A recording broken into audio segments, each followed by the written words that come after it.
Support comes from BECU, a member-owned credit union putting people over profit, offering financial services and support to the community with access to local financial centers, over 30,000 ATMs, and online resources at becu.org. Federally insured by NCUA. Hey, good morning. It's Paige Browning in for Patricia Murphy. It's Thursday. This is Seattle Now. If you've been in Seattle a while, you know locals take pride in all of the water cutting through and surrounding the city. The straits and passages and canals that define this region cover over 1,000 square miles.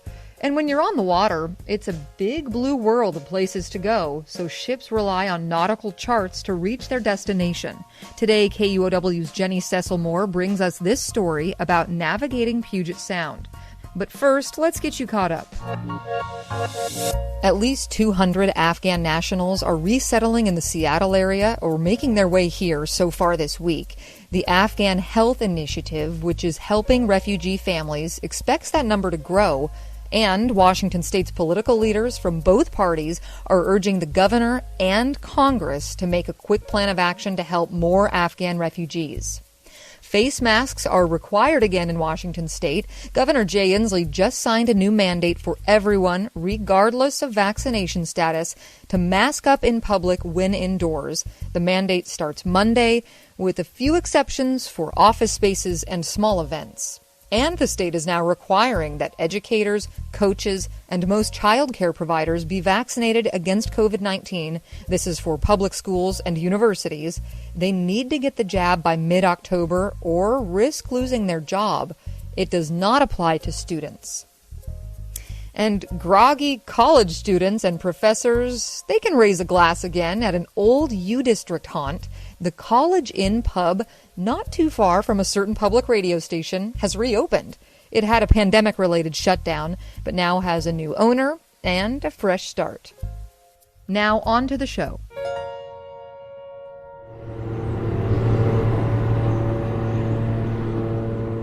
This is a very old seafaring tradition. It's not unique to our era or to the Puget Sound. It's universal.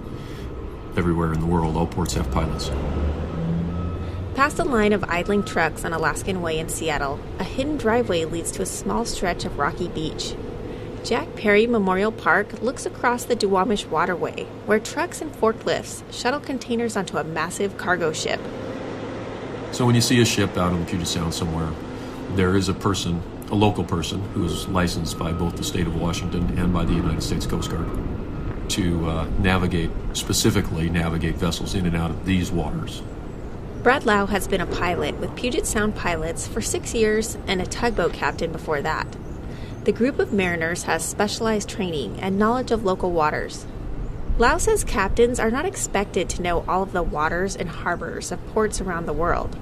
So ships hire local pilots to navigate the waterways that they're not familiar with. Piloting is as old as seafaring. Ancient Egypt had pilots and ancient Greece had pilots. Pilots are mentioned in the Old Testament of the Bible.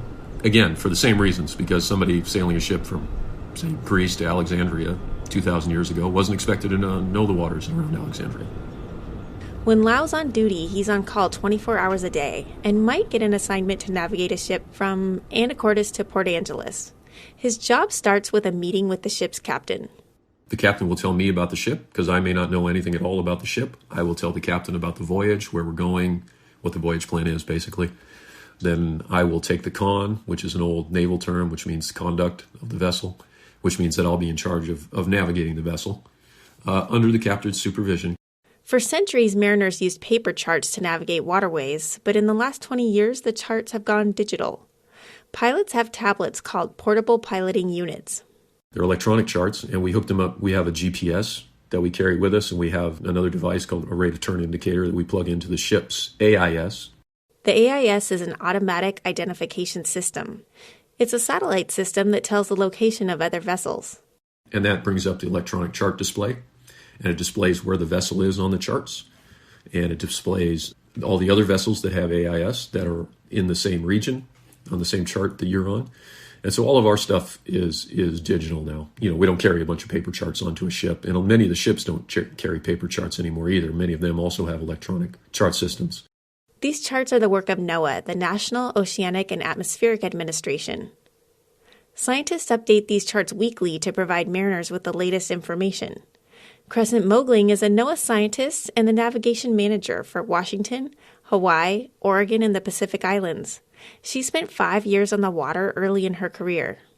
We spent quite a bit of time down in Key West, Florida, and we actually had a project out around the Dry Tortugas. It's a really cool historic monument out there in the Gulf of Mexico. And the water there was just the cerulean blue and clear.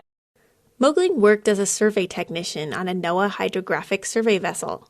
They use sonar to collect data from the seafloor. Essentially, it's like mowing the lawn, where you have a fan of information being collected beneath the ship or the vessel. And more specifically, we use something called multi-beam echo sounder, where it's numerous beams of sound in the waterway. So you get a very high-resolution, defined picture, really, of what the morphology is of the seafloor. In some parts of the country, we also use another technology called side scan sonar, which is more of a visual of what the seafloor looks like. And this is also based on sound, but does not provide any depth information. It's more what physical objects are on the seafloor. And then, of course, we use GPS for positioning and then integrate information on tides to correct for the water levels as well. This mapping is critical for navigation and also serves to document changes to the seafloor and shoreline. William Sweet is an oceanographer with NOAA's National Ocean Service. He studied the ocean, waves, and wind direction during his time at sea. So we crossed the Southern Ocean to head down to Antarctica, and that's 7 days of 20 to 30 foot seas crashing over the bow sometimes and the fantail and being told not to go out on deck because you might get swept over. So that was probably some of the roughest seas in the world and some of the biggest seas I've been in. And then you hit the ice and everything quiets down and flattens out and life is good. Now Sweet focuses on studying changes in sea level and giving projections. The effects of climate change to navigation differ around the country. The southeast, Atlantic, mid-Atlantic, the Gulf Coast areas where you have a very rapid rise in sea levels, which oftentimes could be good for shipping. You get more water under the keel, per se. But I think the challenge is systematically around the country, certain areas sea levels are rising, certain areas sea levels are about the same, certain areas sea levels are dropping, and to really make sure that is being captured correctly on a cadence that's sufficient to, ensure safe navigation. Looking at a series of charts over time can help harbor planners as they protect existing docks and develop new infrastructure. Where sea levels have been rising, you definitely could have some interference with port operations, flooding, docks getting close to the water's edge. In the Pacific Northwest, you have strong El Niños tend to really bump up water levels for months at a time, and those are periods when king tides will occur, as it's known in those areas, and so that can have some impact on just overall port operations if the waters are too high. Sweet says the Northwest has not had many reports of problems due to high water levels compared to other parts of the country. That's because Puget Sound is incredibly deep. Glaciers formed the region around 15,000 years ago, and the sound measures 930 feet at Point Jefferson. That's just 5 miles northwest of Seattle. But, sea levels are expected to continue to rise. So even in this part of the country where it has been relatively mild, let's say, in the overall rate increases, moving forward, that's not expected to be the case. So it's going to either be how's sea level rising or falling and or how's erosion changing, any of the contours that might be affecting safe shipping in channels. And as sea level rises, NOAA scientist Crescent Moegling says the organization will be tracking the national shoreline.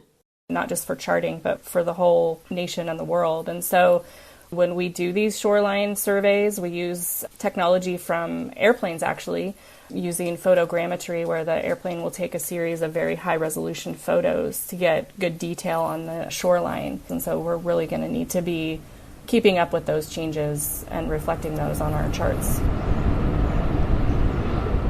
Back at Harbor Island, a ship gets ready for departure. Stacked high with containers, the vessel will make its way slowly out of Puget Sound.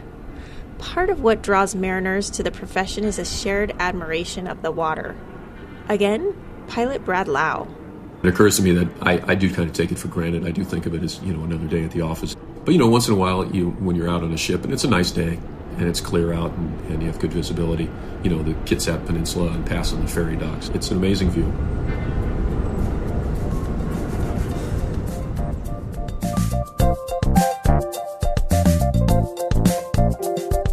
Thanks for listening. You'll get more out of this story by following our Instagram updates. We're at Seattle Now Pod. Jennie Cecil Moore produced today's show. Our production team this week is Alec Cowan, Brandy Fullwood, Jennie Cecil Moore, Kristen Leong, Sarah Leibovitz, and Diana Opong. Matt Jorgensen does our theme music.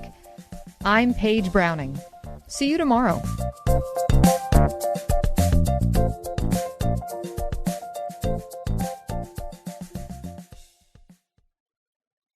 Hey, Bill Radke here to remind you that KUOW has been bringing you the news since 1952 and even helped found the National Public Radio Network in the 70s. August 20th is National Radio Day, so we're taking a moment to celebrate the legacy of public radio and the community of supporters who make it all possible. Help us celebrate by sharing why you love public radio, or become a new member at just $5 per month to sustain this service for the next generation of listeners. Visit KUOW.org/radio.